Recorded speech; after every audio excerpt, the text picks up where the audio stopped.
Hello বন্ধুরা, নমস্কার। Welcome to my new video. আশা করি আপনারা সবাই ভালো আছেন।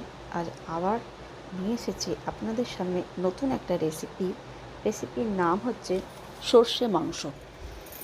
সর্ষে মাংস বানাতে উপকরণ লাগবে ছোট ছোট টুকরো করে কাটা মাটন 1 কেজি, স্লাইস করে কাটা পেঁয়াজ 300 গ্রাম, আদা বাটা 20 গ্রাম, রসুন বাটা 25 গ্রাম, কাঁচা লঙ্কা 50 গ্রাম, গরম মশলা গুঁড়ো হাফ চা চামচ, দই 100 গ্রাম, সর্ষে বাটা 50 গ্রাম, সর্ষের তেল 200 গ্রাম, নুন স্বাদ মতো।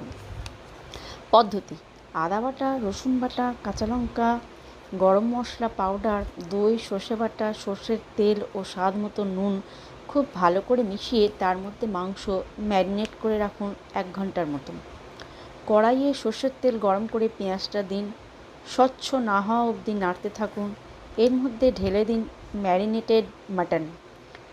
মিনিট 15 এর মধ্যে জল দিন, তবে পুরো সময়টা কিন্তু নাড়তে থাকবেন যাতে নিচে লেগে না যায়। যখন মাটন সিদ্ধ হয়ে যাবে তখন ওপর থেকে গরম মশলা ছড়িয়ে দিন। আজ এই পর্যন্ত। সবাই ভালো থাকবেন।